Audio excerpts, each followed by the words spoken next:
من الشیطان الرجیم بسم اللہ الرحمن الرحیم۔ تمام سننے والوں کو السلام علیکم ورحمۃ اللہ وبرکاتہ و مغفرت۔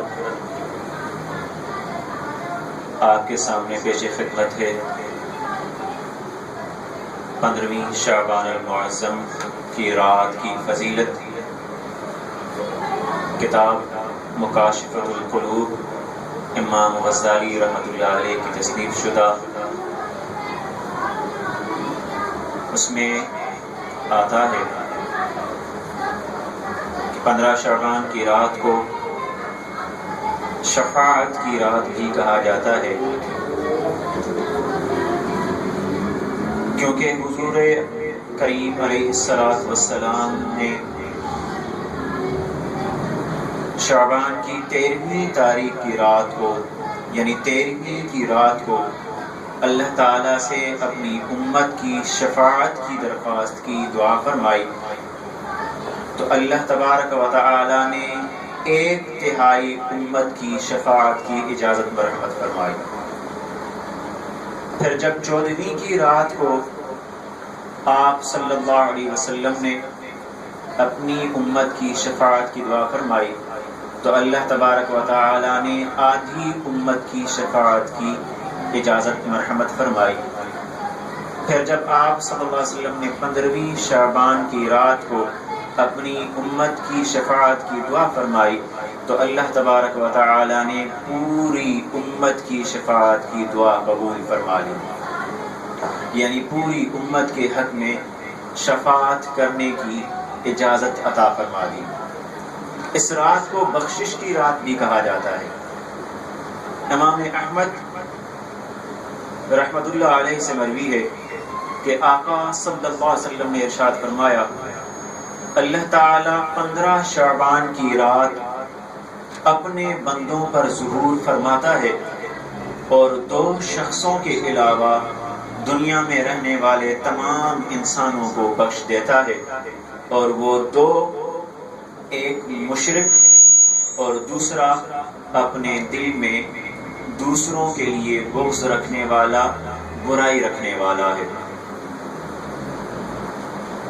اس رات کو آزادی کی رات بھی کہا جاتا ہے۔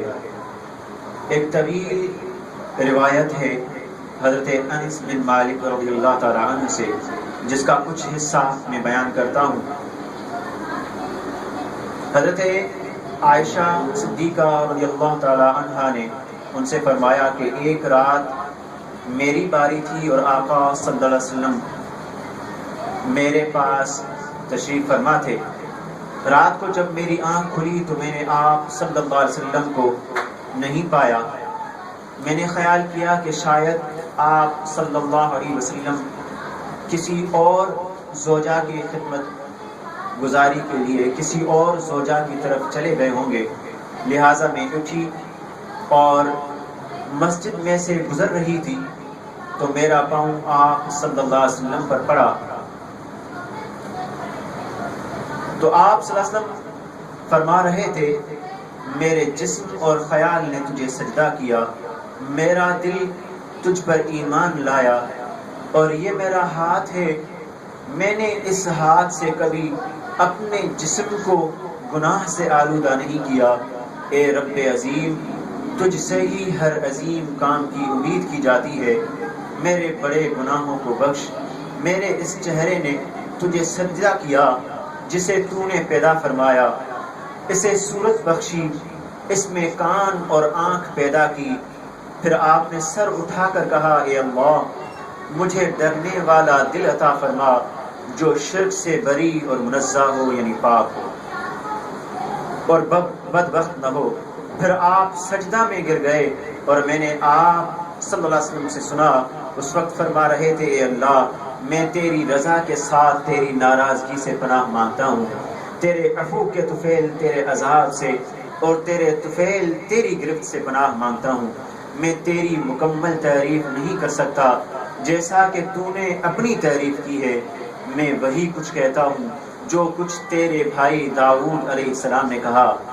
میں اپنا چہرہ اپنے آقا کے لیے خاک آلود کرتا ہوں، اور میرا آقا اس لائق ہے کہ اس کے آگے چہرہ خاک آلود کیا جائے۔ اس کے علاوہ کئی روایات ہیں جن میں اس رات کی بہت بڑی فضیلت بیان کی گئی ہے۔ مختصراً یہ کہ اس رات کی بہت زیادہ فضیلت ہے اور عبادت کرنے کا انتہائی زیادہ ثواب ہے۔ طوالت کی وجہ سے اس کو زیادہ اس کی فضیلت بیان نہیں کر رہے۔ انشاءاللہ اگلی ویڈیو میں اس رات کے جو خاص اعمال ہوتے ہیں ان کو انشاءاللہ بیان کیا جائے گا۔ اللہ تعالیٰ سے دعا ہے کہ اللہ تعالیٰ ہمیں اس رات میں نیک اعمال کرنے کی توفیق عطا فرمائے۔ والسلام علیکم ورحمۃ اللہ وبرکاتہ۔